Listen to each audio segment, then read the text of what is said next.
So this will be a short and rushed video, but everyone who plays Estelle should watch this video. Last week I noticed that the second part of Estelle's S1 is actually bugged.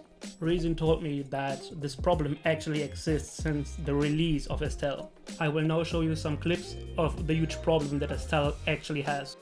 For the first experiment I tried to test the interaction with Audi. I made it especially so that it shows a second S1 skill in the skill bar. My assumption was that it could be that it only refreshes the skill that is currently on the skill bar, so I tested for that as well.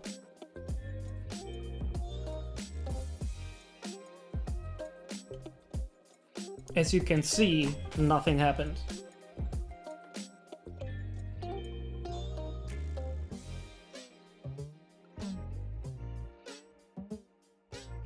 I tried it the other way around, and you could see that S1 is clearly reset, while the second part of S1 is not.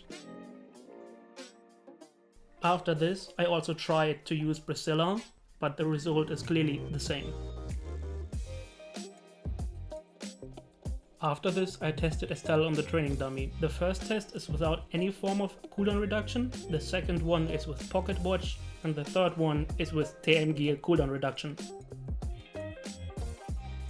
In the first test you can clearly see that after a few times pressing S1 twice, there is a little bit of delay, but this is only the casting time of the S1. This basically disappears if you have higher attack speed, which you will have with Mei, or if you wait half a second, it resets the delay that you get from multiple cycles.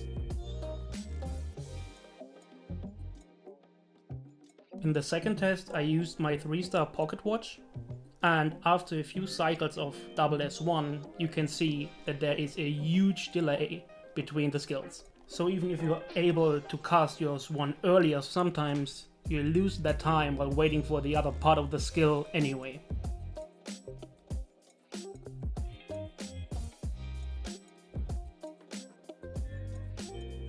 In the third and final test, I wanted to see how S1 TM cooldown gear would affect Estelle. To my surprise, actually both parts of S1 were affected by the cooldown reduction of the S1 skill.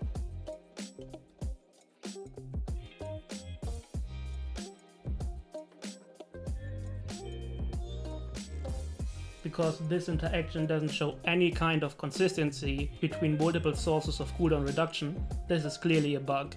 So what are the implications for physical and magical support Estelle player? Well, it matters for both teams, but it's more important for the physical player. But let's start with the implications for the magical team. Since you're not really gaining any cooldown from the pocket watch, it's basically a wasted slot for an artifact. So magical teams can basically remove the pocket watch from Estelle because it doesn't offer any form of increased consistency or safety for your team. For physical teams, the situation is a little bit worse. They have to cleanse the first skill knockback, they have to keep up immunity, and they have to amp the pillars as well. So they can't just spam S1 on cooldown. In many situations they actually have to wait for a skill. So physical teams who actually need the cooldown reduction to work properly struggle with this bug a lot. In many situations it might delay your second part of the S1 so much that it won't be able to amp the pillars, or in the worst case block your S1 from cleansing a knockdown.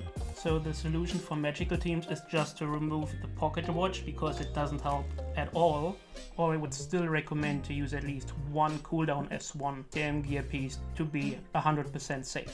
For physical, I recommend to use one piece as well, but just to be safe, and when you try it the first time, maybe use 2 and then switch to 1, because 1 is actually already better than what we had before. So is this a bug that needs to be fixed as soon as possible by Vespa?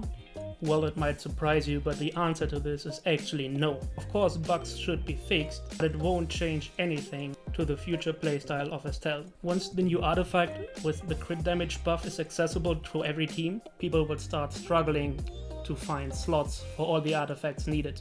This is especially the case for physical teams who already run a BOE or tarot cards on Mediana to increase the attack, so they already have one slot less. So to replace one attack aura, crit damage aura, is the easiest way to gain an entire artifact slot. So at 0 star of the new artifact, you still get 30 to 40% more crit damage, and if the new artifact is actually upgraded, you gain 80 to 90% crit damage and fixing the entire problem with Estelle.